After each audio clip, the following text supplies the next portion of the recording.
श्री हरि प्रसन्न हो गए। मेरे श्री हरि आ गए, मेरे भगवान आ गए। मेरे श्री हरि आ गए, मेरे भगवान आ गए। मेरे श्री हरि आ गए, मेरे भगवान आ गए। मेरे श्री हरि आ गए, मेरे भगवान आ गए। मेरे भगवान आ गए, मेरे घर मेरे भगवान आ गए।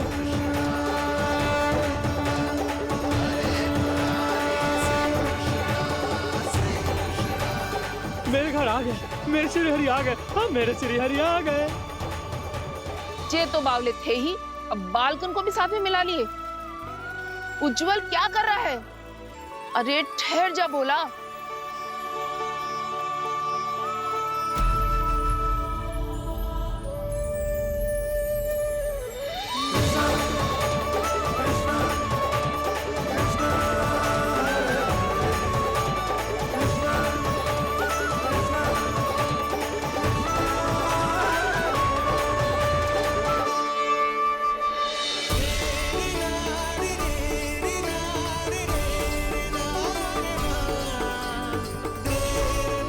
प्रेम से बुलाओ, आएंगे हरि भी।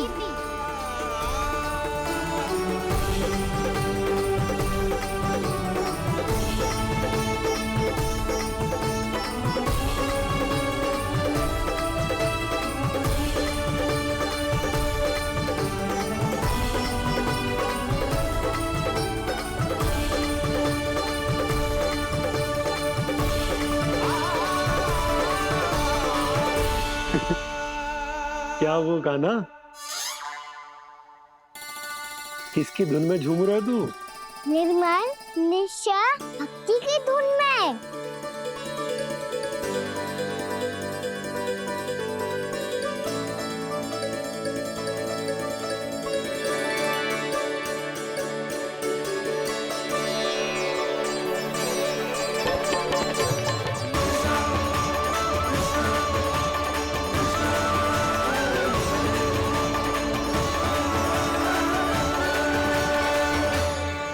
अरे क्या हो गया इन्हें? बावले हो गए हैं क्या? ठहरो, कोई आवश्यकता ना है ऐसे बावलों की तरह नाचने की।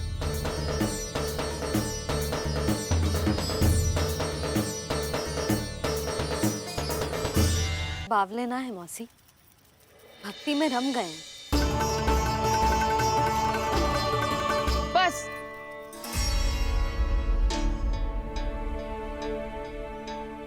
हम सब कब से खड़े हैं यहाँ, पर तुम्हें कुछ ध्यान ही रहा है।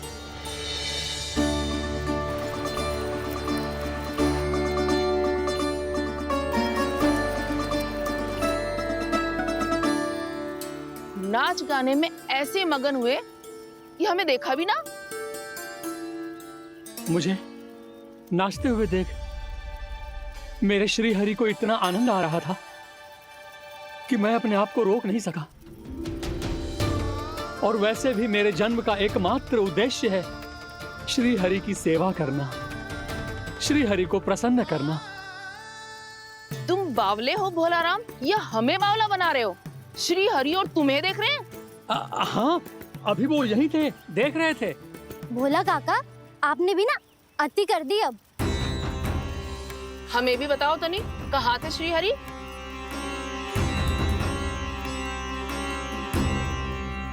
ना जाने अपना उपहास करवाने में क्या आनंद आता है इन्हें।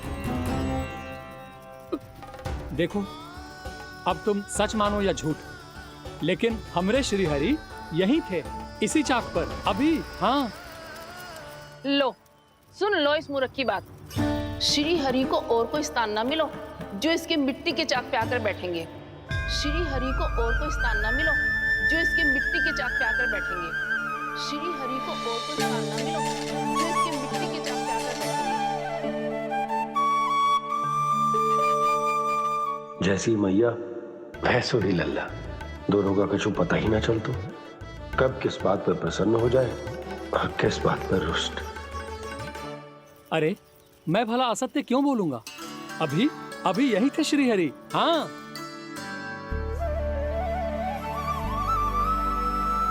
हाँ, जैसे श्री हरि को तो कोई कार्य है ही ना, वो तो आतुर होके बैठे रहते हैं कब तुम हरि हरि बुलाओ और वो दौड़े चले आए।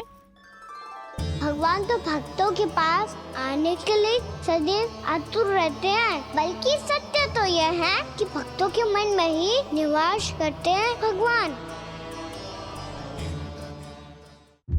अरे मैं भला असत्य क्यों बोलूंगा? अभी अभी यही थे श्री हरि। हाँ,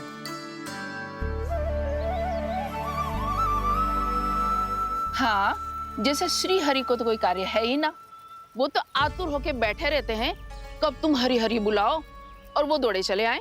भगवान तो भक्तों के पास आने के लिए सदैव आतुर रहते हैं, बल्कि सत्य तो यह है कि भक्तों के मन में ही निवास करते हैं भगवान।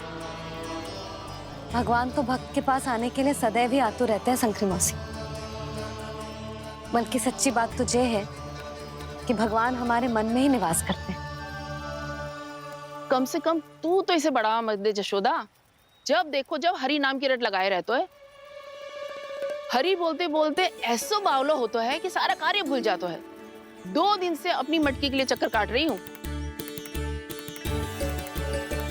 अभी तो एक चक्कर और लगाना होगा आपको। आपकी मटकी तैयार हो गई है, अभी लाता हूँ।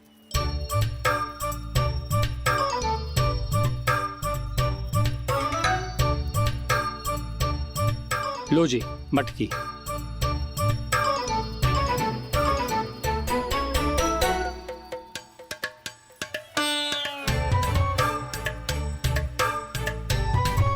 इस कच्चे मटके का क्या करूं मैं?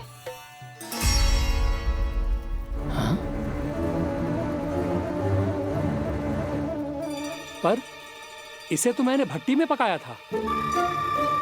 अब तू ही देख ले कितना ध्यान रहता है इस कार्य पे। और कह तो है कि श्री हरि आते हैं इससे मिलने। हाँ आते हैं और आगे भी आएंगे हमारे श्री हरि हमसे मिलने। और आके मोक्ष देंगे, है ना? मांगूंगा तो मोक्ष भी दे देंगे, मांगूंगा तो मोक्ष भी दे देंगे, मांगूंगा तो मोक्ष भी दे देंगे। अभी तो ये बता कि तू मुझे मेरी मटकी कब देगो? और मेरी मांग कब पूरी करोगे भोला राम जी? मेरो घड़ा मेरे दिए तो तैयार है ना, कल एकादशी की पूजा और व्रत के लिए। एकादशी का व्रत? हाँ, एकादशी का व्रत। इसे करने से श्री हरि बहुत प्रसन्न होते हैं। अच्छा, फिर तो अभी लाया।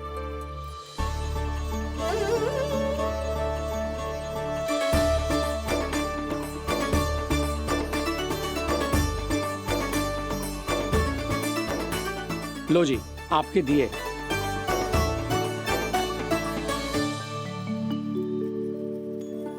और जो हमने मांगा है वो?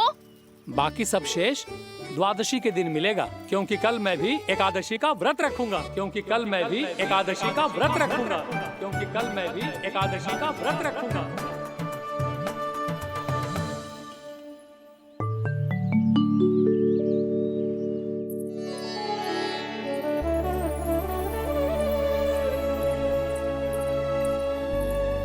जानकी, फूलों का प्रबंध हुआ कि ना? हाँ भाभी, जे रहे। सदैव विलंब कराती है। पर भाभी इस बार तो फूल समय से ही लाई थी। क्या हुआ जशोदा? अभी तो पूजा की तैयारी ना हुई? देखो ना मौसी, ये जानकी ना कुछ छूट ही जाता है इसके कारण। एकादशी की पूजा और व्रत आते ही जसोदा भाभी इतनी वग्र हो जाती है।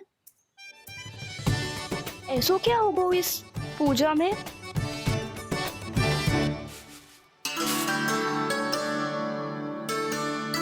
ये थाली में रोली चंदन रखने से, दिया जलाने से के होगो? आपको पता भी है एकादशी का व्रत क्यों रखते हैं, क्या महत्व है इसका? लो, जे तो मैं जसोमती रानी से पूछना भूल ही गया। पर हाँ भगवान, मेरे लिए इतना ही पर्याप्त है कि इस व्रत को रखने से मेरे श्रीहरि हमसे प्रसन्न हो जाएंगे।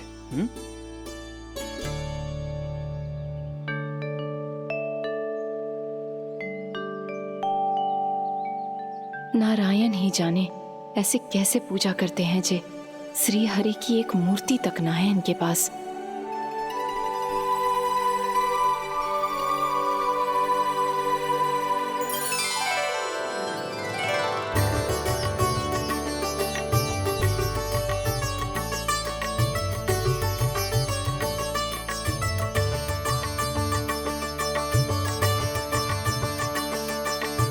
प्रभु, न तो मेरे पास मूर्ति है और ना तो इस व्रत के विधि विधान के बारे में मुझे जानकारी है और ना ही मुझे इसके महत्व के बारे में जानकारी है, पर फिर भी मैं करना चाहता हूं।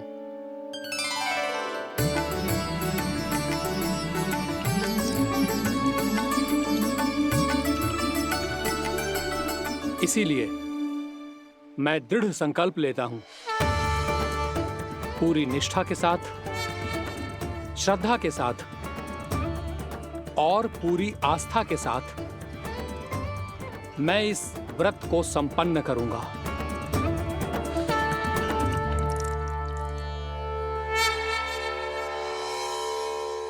हम संकल्प लेते हैं कि एकादशी के व्रत को पूरी निष्ठा के साथ संपन्न करेंगे।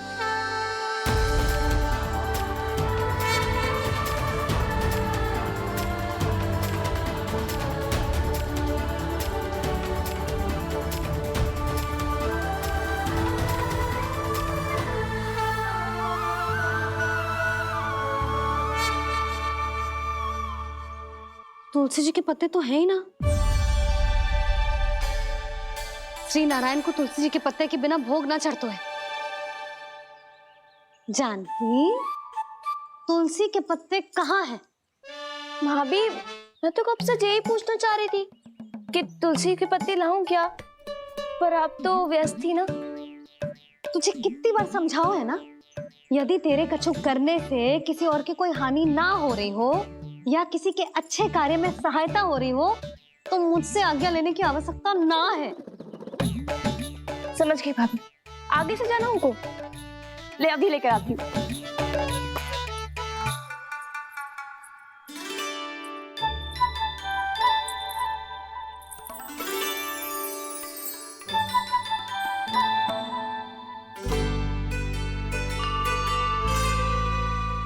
ताऊ, आपने पहले ये व्रत करो है? आपको इसका महत्व पता है? भाभी चल। जानकी, तुमने ये व्रत करो है? फिर तुमको इसका महत्व पता है? सुमति जी, आपको पता है इसका महत्व? कान्हा, क्यों तंग कर रहे हो सबको? मैया, सबने करो ये व्रत, मुझे भी करना है।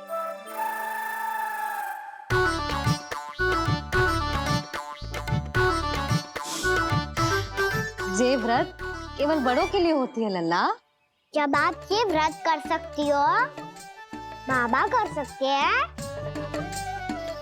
ये सारी गोपियां कर सकते हैं, वो भी कर सकते हैं, तो मैं क्यों ना कर सकता? क्योंकि तू कल तक भूखा ना रह पाएगा लल्ला। जब भक्त रह सकते हैं, फिर मैं क्यों नहीं रह सकता?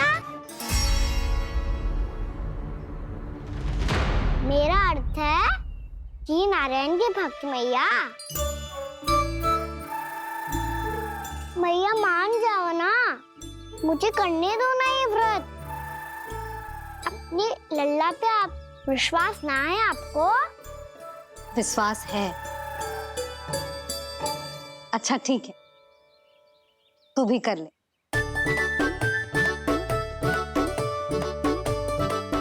पर मैया, व्रत की कथा तो सुनाओ, मैं तो अबध हूँ ना। मुझे कैसा पता चलेगा कि ये व्रत करते क्यों हैं?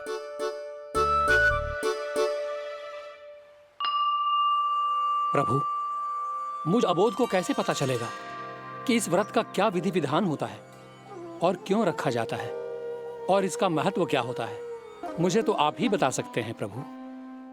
जब व्रत कर रहे हैं तब उसका महत्व भी पता होना चाहिए ना।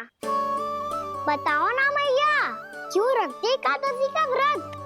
इसके लिए तो तुझे एकादशी की कथा सुननी होगी। सुनेगो ना?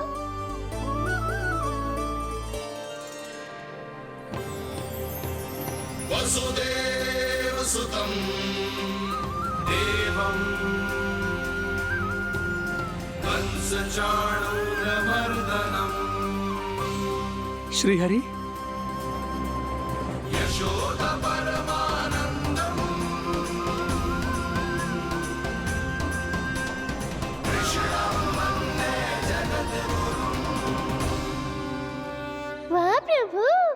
अपने भक्तों को एकादशी व्रत का महत्व समझाने का अच्छा उपाय खोज निकाला है आपने।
अब सब जन एकादशी के व्रत की कथा ध्यान से सुनना, तभी जे व्रत पूरा माना जाएगा।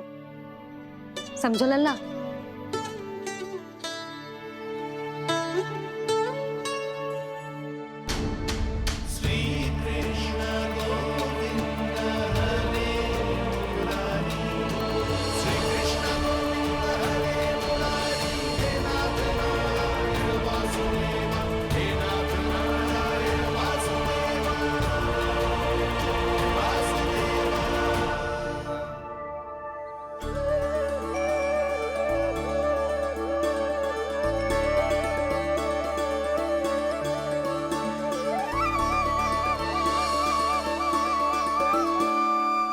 सतयुग में चंद्रावती नाम के नगर में मूरा नाम का एक असुर राज्य करता था। ओम ब्रह्मदेवाय नमः। ओम ब्रह्मदेवाय नमः। ओम ब्रह्मदेवाय नमः। ओम ब्रह्मदेवाय नमः।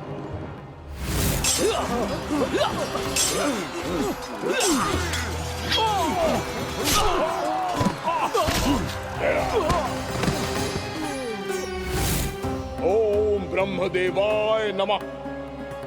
ओम ब्रह्मदेवाय नमः। जब उसने देवताओं के हाथों असुरों की पराजय देखी, तब वो वरदान पाने के उद्देश्य से ब्रह्मा जी की तपस्या करने चला गया।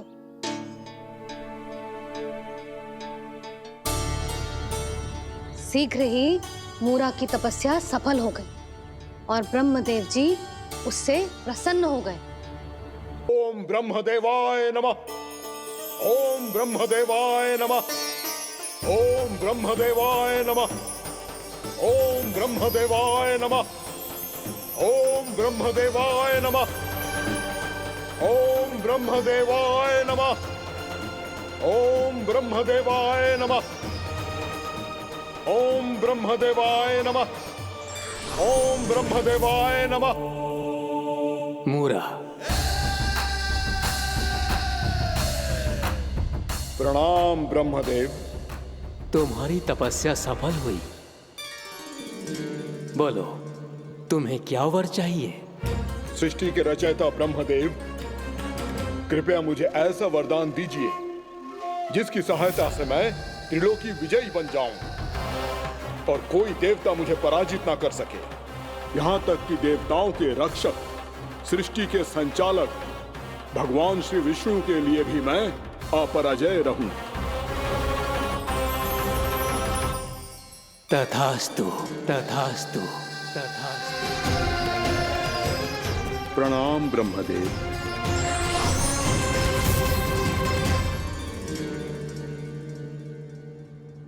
ऐसा वरदान पाकर मूरा बहुत अभिमानी होगा।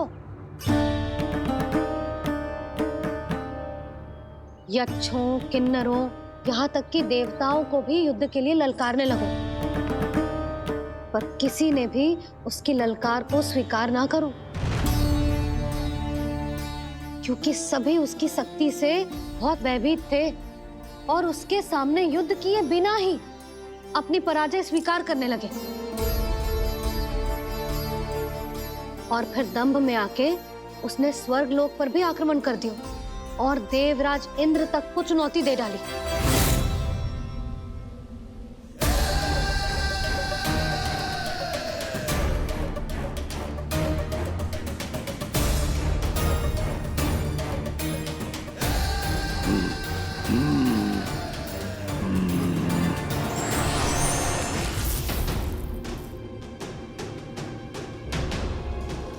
मैं प्रतीक्षा कर रहा हूं देवराज, क्या उत्तर है तुम्हारा? मुझसे युद्ध करोगे या फिर बिना लड़े ही पराजय स्वीकार कर मेरे अधीन हो जाओगे और सौंप दोगे मुझे अपना ये स्वर्ग लोक?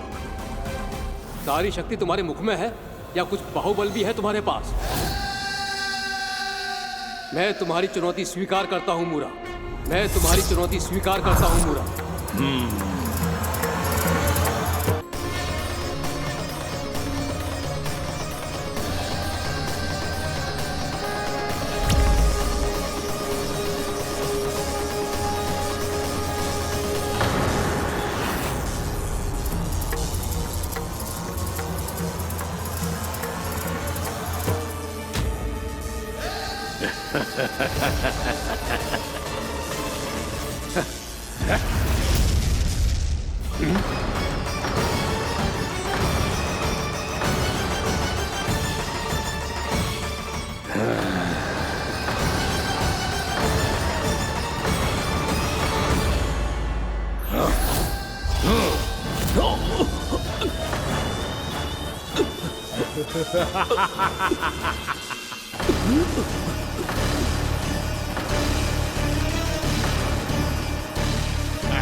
खैरिए देवगण, असुर राज मुरा को ब्रह्मदेव का आशीर्वाद प्राप्त है।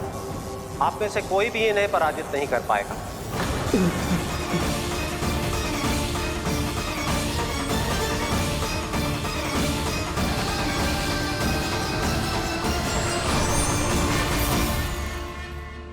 एक अवसर और देता हूं देवराज, युद्ध या अधीनता,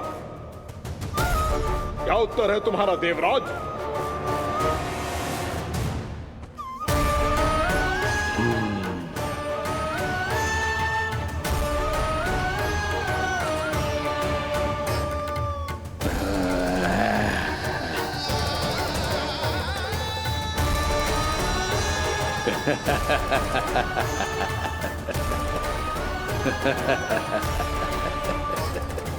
इंद्र और सभी देवताओं ने मूरा के आतंक में आके उससे भयभीत होके अपना सिंहासन छोड़ दियो। अब मूरा स्वर्ग का अधिपति बन गयो और शीघ्र ही उसने अन्य सभी असुरों को स्वर्ग में निवास करने के लिए आमंत्रित कर दिया। और इस प्रकार से वो धीरे धीरे तीनों लोकों का सम्राट बन गया। उसे किसी ने रोका नहीं मैया? ना लल्ला, इतना साहस किसी में था ही ना। और फिर ये निश्चित करने के लिए कि भविष्य में किसी और असुर की मृत्यु ना हो, वो यमराज पे भी विजय प्राप्त करने के लिए यमलोक की ओर प्रस्थान कर दियो। वो तो अपने आप को और सभी असुरों को अमर बनाना चाहता था। पर देवता और यमराज भी उसकी ये योजना समझ गए थे, इसीलिए उसके आने से पहले ही सारे देवताओं ने श्री नारायण से सहायता के लिए गुहार लगाई। अब केवल आप ही कुछ कर सकते हैं प्रभु। अभी तो मूरा केवल त्रिलोक का स्वामी है, और यदि उसने यमलोक भी जीत लिया तो वो जीवन को ही नियंत्रित नहीं करेगा प्रभु, वो मृत्यु का भी स्वामी हो जाएगा। ऐसे में पहले सृष्टि का संतुलन तो नष्ट होगा प्रभु, और फिर स्वयं सृष्टि ही नष्ट हो जाएगी। ऐसा नहीं होगा यमदेव, नियति ऐसा होने ही नहीं देगी। विधि रचेगी खेल और मैं बनूंगा माध्यम। असुर राज मुरा का सामना मैं करूंगा। बस आप मुझे चुनौती देने के लिए उसे तैयार कर लीजिए, चाहे उसके लिए आपको साम दाम दंड भेद कोई भी उपाय क्यों ना अपनाना पड़े।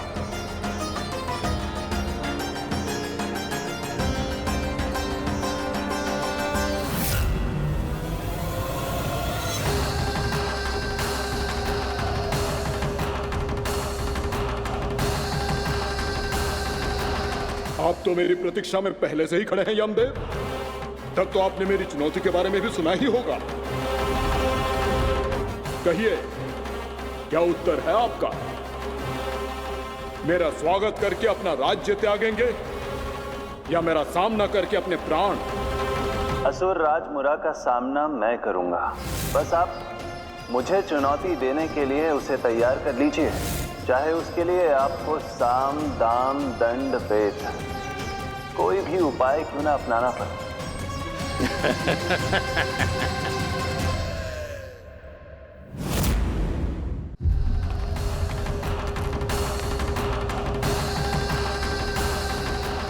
आप तो मेरी प्रतीक्षा में पहले से ही खड़े हैं यमदेव।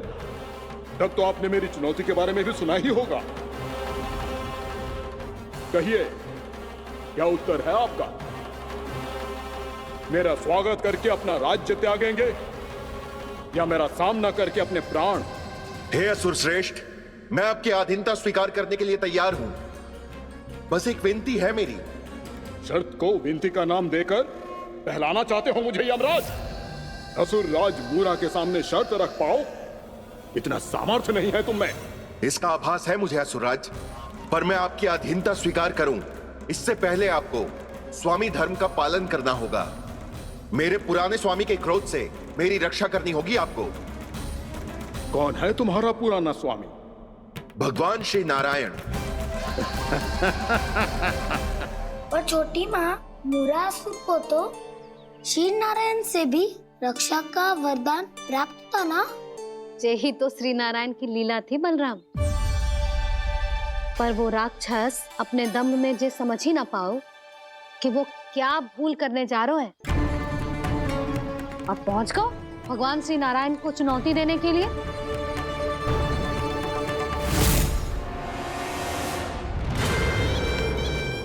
वही ठहर जाओ असुर राज मुरा।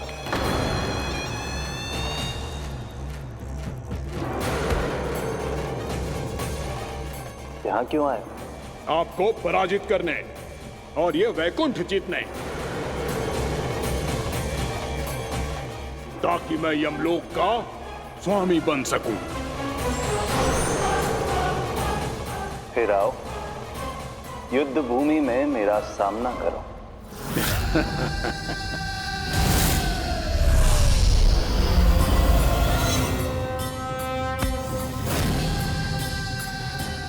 ये नहीं जानते कि इनसे ना हारने का वरदान तो मैं पहले ही प्राप्त कर चुका हूं। इसलिए युद्ध ठीक से आरंभ हो पाए उससे पहले ही इन्हें जीत लूंगा मैं।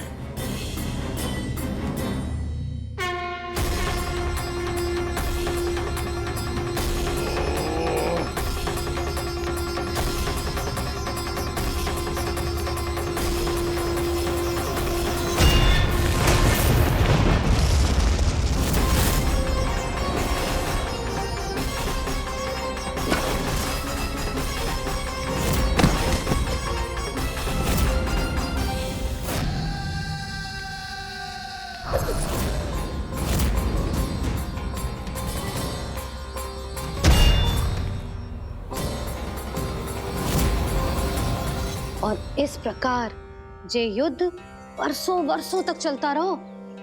दोनों योद्धा पूरे ब्रह्मांड में अनेक अस्त्रों शस्त्रों के साथ युद्ध करते रहे।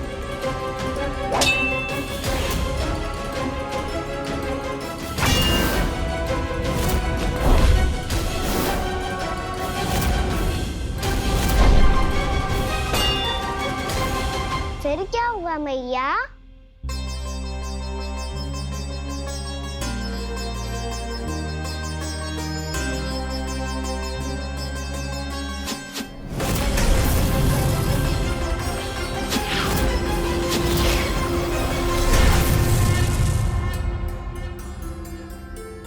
उस युद्ध को कभी समाप्त हुआ हो, पर कैसे? शीघ्र ही वो राक्षस थक गौ लल्ला।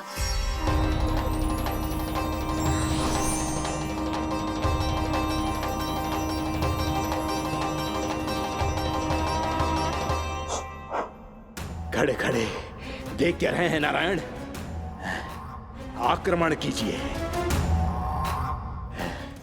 वध कर दीजिए मेरा।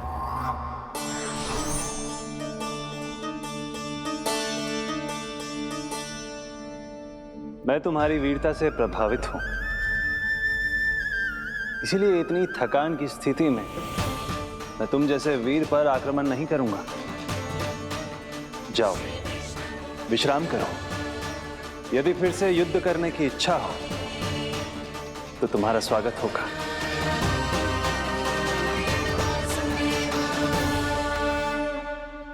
जे कह के श्री नारायण बद्रिका आश्रम चले गए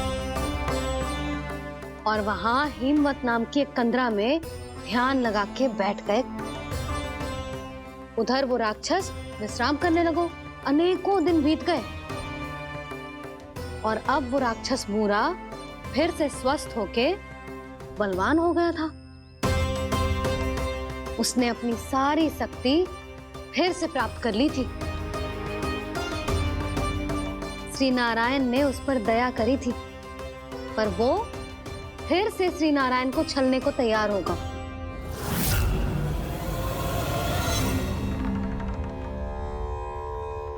ध्यान में बैठे बैठे श्री नारायण योग निद्रा में चले गए,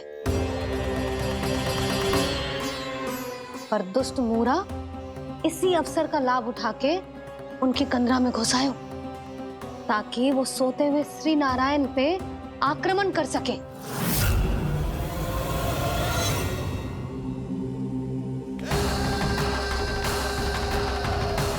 आज इस लंबे युद्ध को जीतकर अपने इस अंतिम शत्रु का भी अंत कर दूंगा मैं।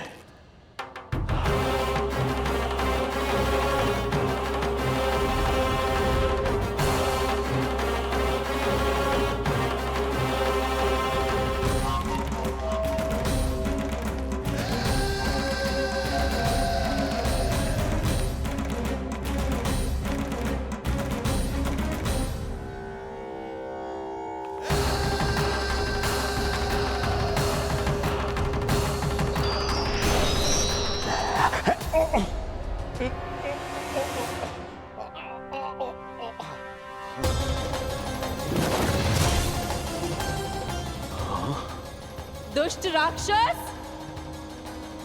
प्रभु ने तुझ पर दया की, तुझे संभलने का अवसर दिया। तू इन्हीं पर ही छल से वार करने चला है।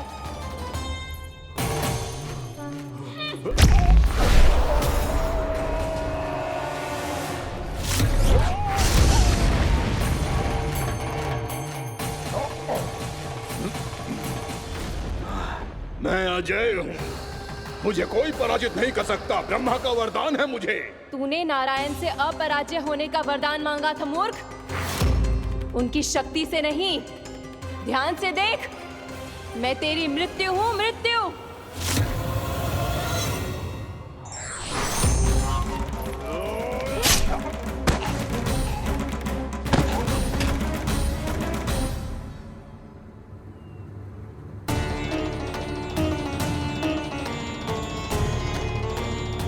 वो देवी कौन थी छोटी माँ? और कौन बलराम, वही तो थी देवी एकादशी।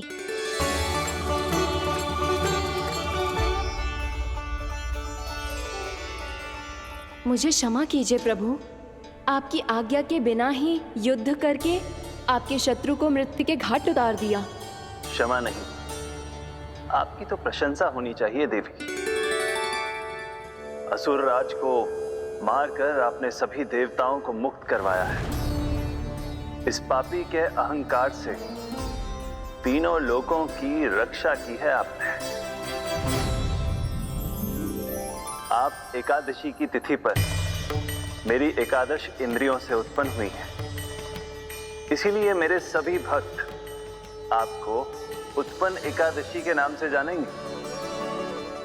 सभी तिथियों में आपका स्थान सर्वश्रेष्ठ होगा।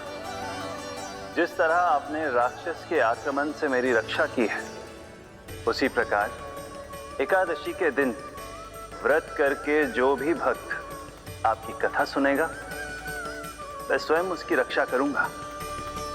जो आपकी पूजा करेगा उसे मेरी विशेष कृपा प्राप्त होगी और उसके साथ साथ उसे मिलेगा धन, सिद्धि और मोक्ष।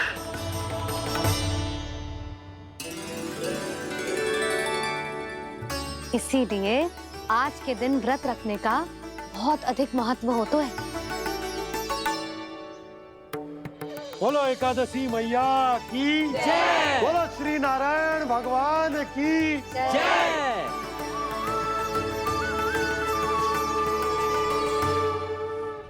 प्रभु की कृपा से एकादशी का महत्व भी पता चल गो और मेरा व्रत भी सफल हो गो। अभी नहीं भूला रहा, एकादशी का व्रत पूरी तरह तभी सफल होता है जब द्वादशी के दिन उसे पूरा किया जाता है।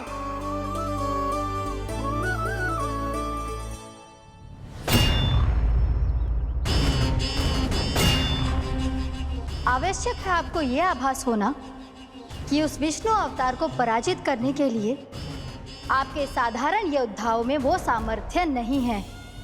वो विष्णु अवतार कुछ अधिक ही असाधारण है।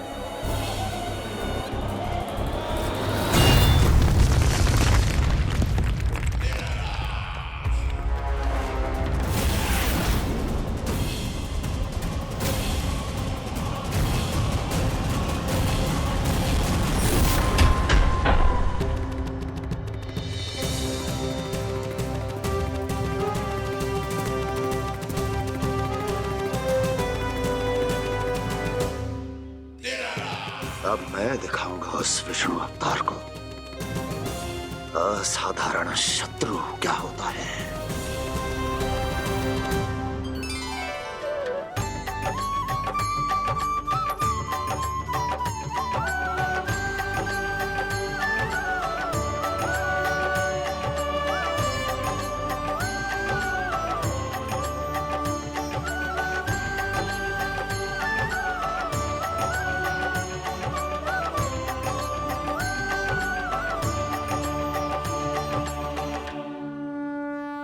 मामा अधीर हो रहे हैं, पर मैया ने मुझे अभी तक बाहर जाने की आज्ञा नहीं दी है। अभी उन्हें किसी और राक्षस को यहाँ भेजने से रोकने के लिए मुझे ही कुछ करना होगा।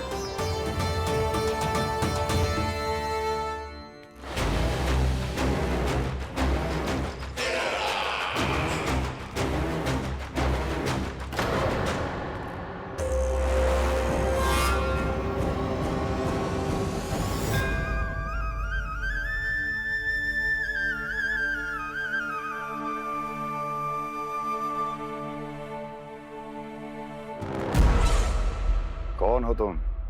बचपन से ही मुझे मारने का सपना देख रहे हैं, फिर मुझे ही नहीं पहचानते।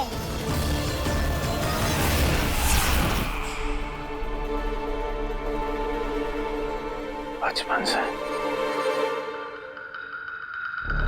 विष्णु अवतार। कोई कान्हा बुलाता है तो कोई मुरलीधर पुकारता है, कोई माखन चोर कहता है, कोई कहता है चिच्चोर।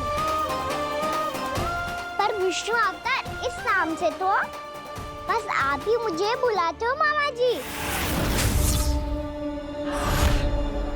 इतना साहस ये तो यहाँ आ गया है।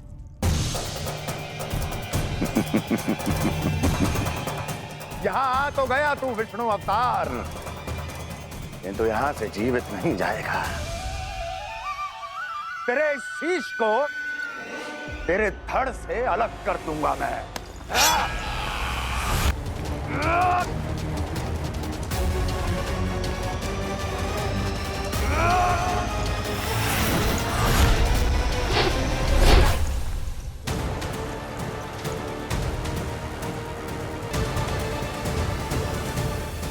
कहाँ देख रहे हो मामा जी? मैं तैयार हूँ।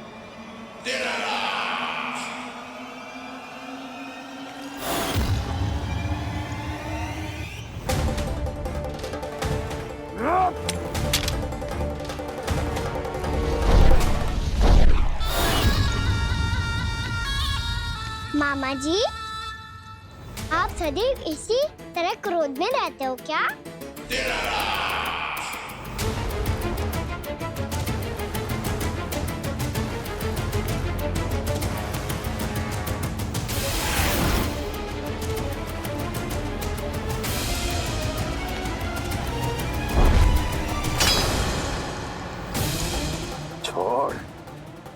छोड़ मेरी तलवार को। छोड़ो तो तब जब पकड़ा हूँ।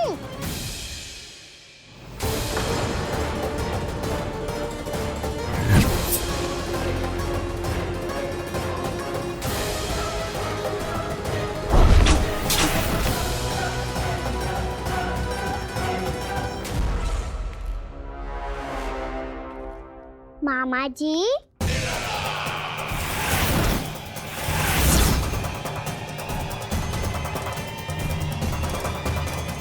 आप थक गए होंगे, थोड़ा विश्राम कर लो। आपका तो पता नहीं, मैं अवश्य से थक गया हूँ।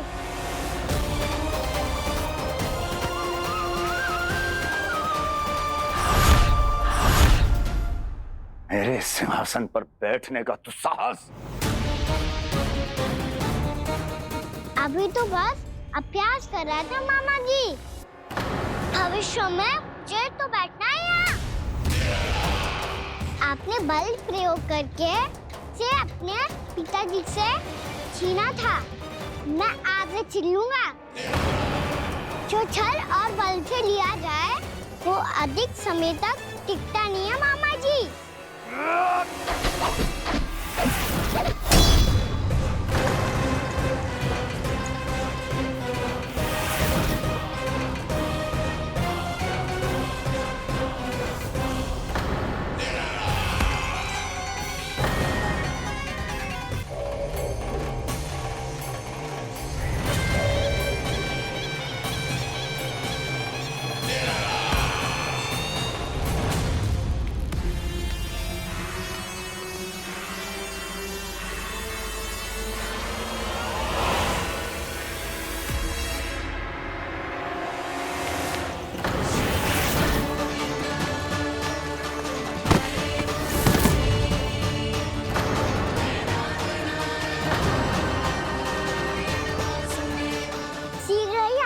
सिंहासन छोड़ना होगा।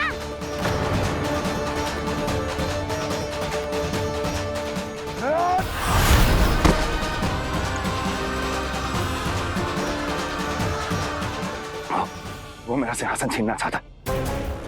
वो आ रहा है, वो आ रहा है। सैनिकों! दुर्जन, बंद कर दो सभी द्वार और झरों के, सब के सब। इसकी हर संभावना पर इतना कड़ा पहरा बिठा दो कि ना तो कोई महल के भीतर आ सके, ना तो बाहर जा सके। मुझे महल की चप्पे चप्पे की सूचना चाहिए। जाओ।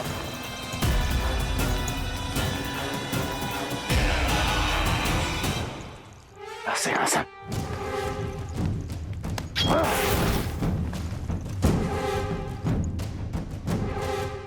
अब आ, दुष्ट मायावी, ए छलिया विष्णु अवतार, मैं कंस तेरी प्रतीक्षा कर रहा हूँ। देखता हूँ मेरे सिंहासन पर कैसे बैठता है तू। मुझे तो बस कुछ समय चाहिए था, वो मिल गया। अब करते रहिए आप प्रतीक्षा।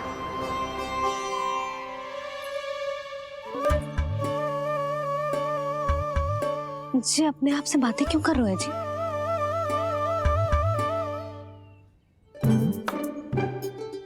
आप मुस्कुरा क्यों रहे हो? ना कछु ना। बताओ क्यों मुस्कुरा रहे हो? तुम्हीं पर गए हैं जी। जब तुम व्रत करती हो तो तुम भी ऐसा ही करती हो। इसी प्रकार भूख अधिक लगने पर अपना ध्यान भटकाने के लिए स्वयं से ही बड़बड़ाती रहती। होगा। आपको तो बस मेरा उपहास उड़ाने के लिए बहाना चाहिए।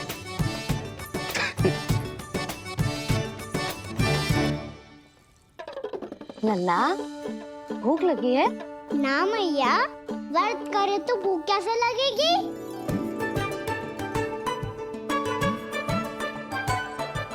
यदि लगी हो तो छोटे बालकों को थोड़ी बहुत भूल चूक क्षमा होती है। कछु ना तो फल तो तू खा ही सकते है। अब तो पूरे नियम और विधि विधान से व्रत तोड़ूंगा। कल द्वादशी के सुबह मुहूर्त के अनुसार। ठीक।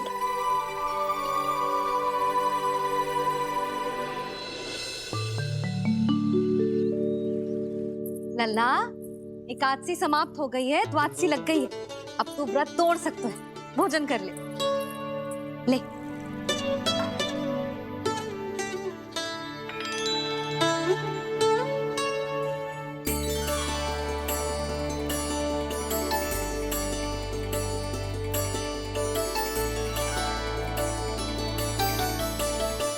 आज तो कार्य कर लीजिएगा। मैं ना चाहती कि सब गांव वाले फिर से आपका उपहास उड़ाएं। अरे इसी क्षण कार्य आरंभ करना आवश्यक ना है, कुछ खा तो लो। कल भी पूरे दिन व्रत में रहे, अब तो कुछ खा लो। ना ना, अभी बिल्कुल भूख ना है। और हाँ भगवान, तुम्हें चिंता करने की आवश्यकता नहीं है। आज मैं किसी को भी 2 शब्द कहने का अवसर नहीं दूंगा। अरे कुछ खाओगे पियोगे नहीं तो कैसे रहोगे?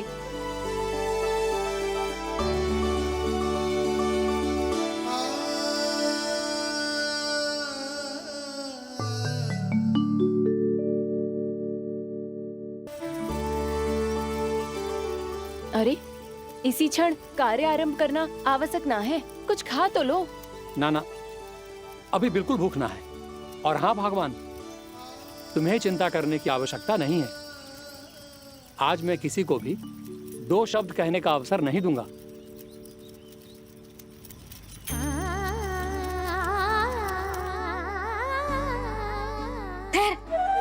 मैं तेरे लिए मट्ठा लेके आती हूँ। व्रत के बाद पीने से पेट ठंडा रहता है। रुक।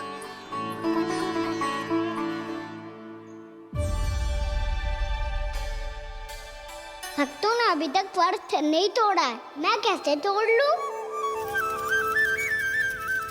भूख कहाँ से होगी? श्री हरि नाम से पेट तो भर लेते हो।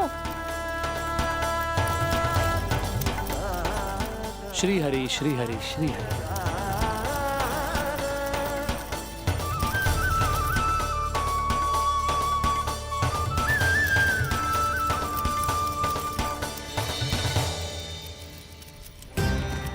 हरि हरि प्रभु हरि, हरि हरि प्रभु हरि, हरि हरि प्रभु हरि, हरि हरि प्रभु हरि। कल से अन्न का एक दाना ना गो है पेट में। अब क्या व्रत तुड़वाने भी आपके प्रभु ही आएंगे? अब क्या व्रत तुड़वाने भी आपके प्रभु ही आएंगे? मैया,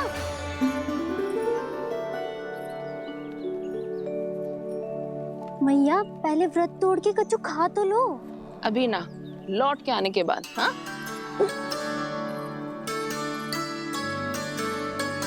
बलराम, ठहरो पुत्र, पहले कुछ खा लो। व्रत तोड़ना आवश्यक होता है। मैया ने एकादशी का महत्व बताया। लगता है मुझे सबको द्वादशी पर व्रत तोड़ने समाप्त करने का महत्व बताना होगा। हरि हरि हरि हरि हरि, मेरे हरि।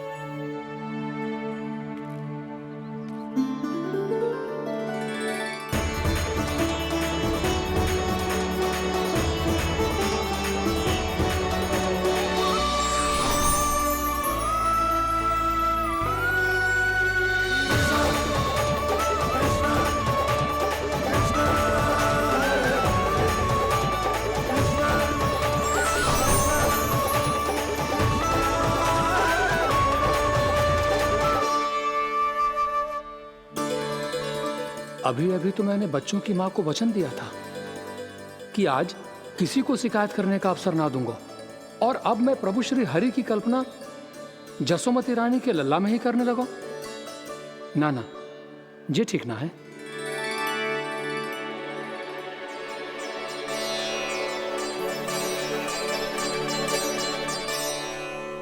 ठीक है तो है, बिल्कुल सही पहचाना है आपने। बड़े तो बड़े, अब तो बालक भी हमारा उपहास उड़ाने लगे। मैं आपका उपहास नहीं उड़ाने आया, मैं तो आपके एकादशी के व्रत को पूरा कराने आया हूँ।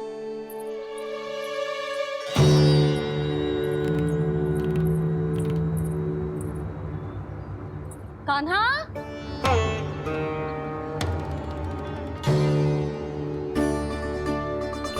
तो ये रे की छड़ी और ये रही मेरी पीठ।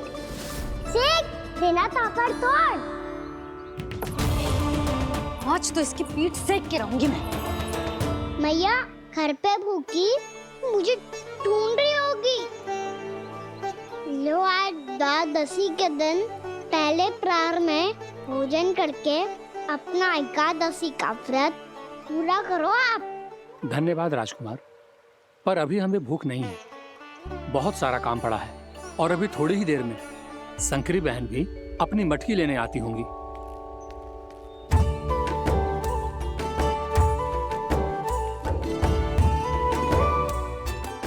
पर मैं आपका व्रत पूरा कराए बिना नहीं जा सकता। भला क्यों? भक्त भूखा रहे और भगवान खा ले, ऐसा हो सकता है भला?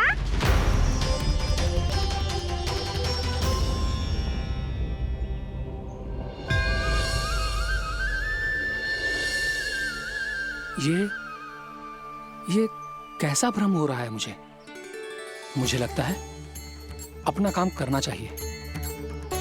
द्वादशी के पहले प्रहर में व्रत पूरा करना बहुत आवश्यक होता है, ना तो एकादशी का व्रत भी पूरा ना मानो जातो। इतनी सारी ज्ञान की बातें तुम्हें कैसे पता है लल्ला?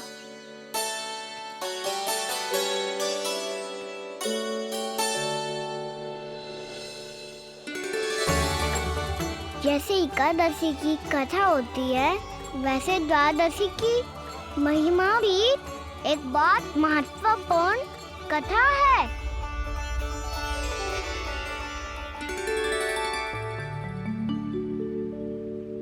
कैसी कथा? बिल्कुल सही समय पे आई हो आप, क्योंकि आपको ये कथा आपको अवश्य सुननी चाहिए।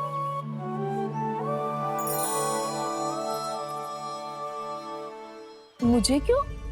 पहले सुन तो लियो, फिर स्वयं ही पता चल जाएगा। बहुत समय पहले एक राजा हुआ करते थे, राजा अम्बरीश। भगवान श्री हरि के बहुत बड़े भक्त थे। ओम नमो नारायणाय। ओम नमो नारायणाय।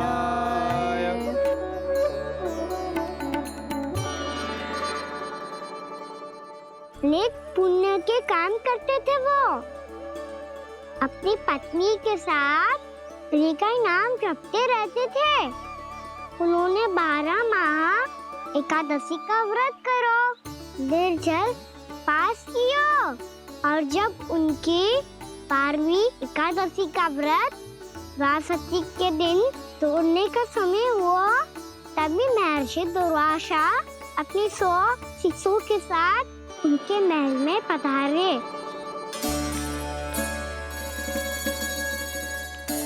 प्रणाम स्वीकार करें महर्षि। आप जैसे महान ऋषि मेरे राज्यसभा में आए, वो भी ऐसे अवसर पर जब मैं और मेरी पत्नी निरंतर 12 एकादशियों के बाद अंतिम एकादशी का व्रत तोड़ेंगे। इससे बड़े सौभाग्य की क्या बात हो सकती है हमारे लिए? आज आपके साथ साथ मेरा और मेरे शिष्यों का एकादशी व्रत भी पूरा होगा। संभव है प्रभु की इच्छा यही हो कि हम सब अपना व्रत एक साथ तोड़ें। ये तो अत्यधिक प्रसन्नता की बात है महर्षि। तो फिर ठीक है, हम सब यात्रा से थके हैं। व्रत तोड़ने से पहले हम स्नान करना चाहते हैं। जैसी आपकी इच्छा महर्षि। जब तक आप लोग लौटेंगे तब तक आपके सारे प्रबंध यहाँ हो चुके होंगे।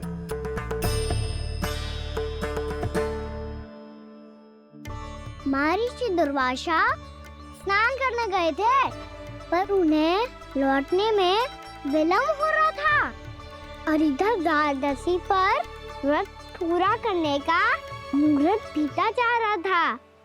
महाराज अम्बरीश बड़ी विरक्ति के साथ महर्षि दुर्वासा के लौटने की प्रतीक्षा कर रहे थे।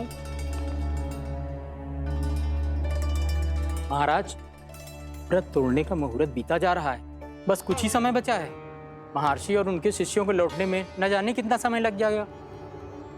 मेरा सुझाव है कि आप मुहूर्त समाप्त होने से पहले व्रत अवश्य तोड़ लें।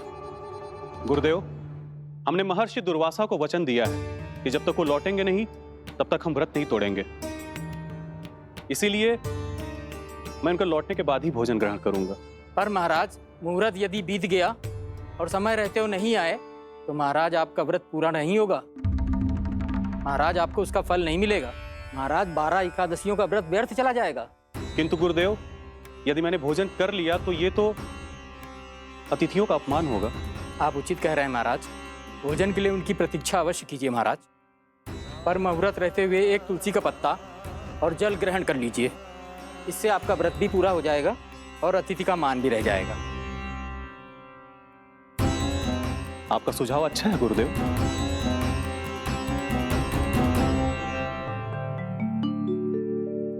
जैसे ही महाराज ने तुलसी का पत्ता खायो, वैसे ही महर्षि दुर्वासा लौट आए। महाराज,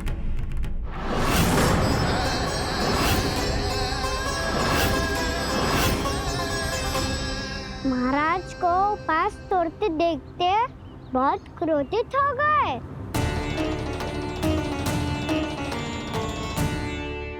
बहुत बड़े भक्त हैं आप, परंतु आप ये नहीं जानते अपने अतिथियों के साथ कैसा व्यवहार करना चाहिए।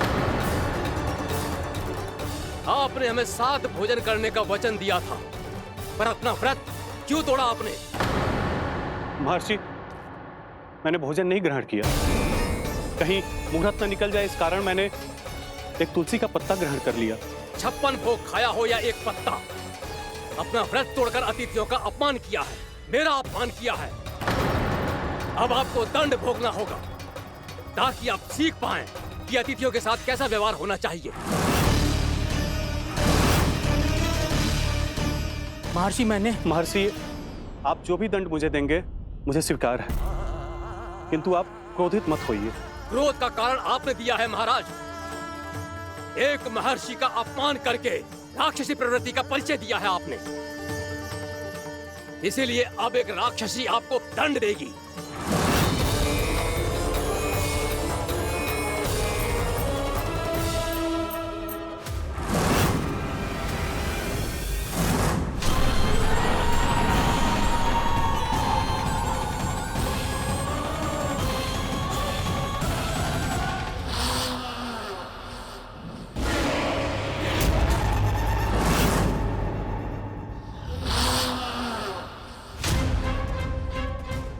हे प्रभु, यदि मैंने सच में महर्षि का अपमान करने की भूल की हो तो मैं उसका परिणाम भोगने के लिए प्रस्तुत हूं।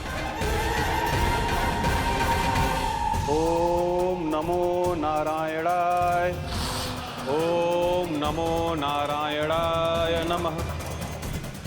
महर्षि दुर्वासा को यह आभास ही नहीं था कि महाराज अम्बरीश ने उनका अपमान नहीं किया था। फिर भी उसे अपमान मान के वो श्री नारायण के भक्त पे संदेह कर रहे थे। मैंने भी तो भोला राम की भक्ति पे संदेह किया था। हे नारायण, ये क्या पाप हो गया मुझसे? संदेह किसी अपमान से कम ना हो तो, और भगवान सब सह सकते हैं, पर उनके प्रिय भक्तों का अपमान सहन ना कर सकते। इसीलिए उन्होंने अस्थिचेप करने का निर्णय लिया।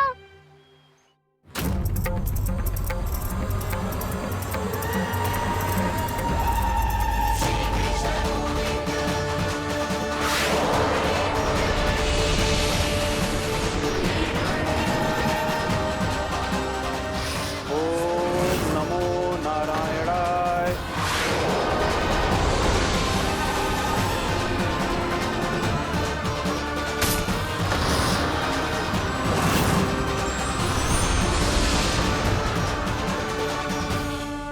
और फिर भगवान का वो सुदर्शन चक्र महर्षि दुर्वासा के पीछे पड़ गया। ये चक्र तो मेरी ओर बढ़ रहा है। ओम नमो नारायणाय। ये कैसे संभव हो सकता है? कोई रोको इसे, कोई रोको इसे।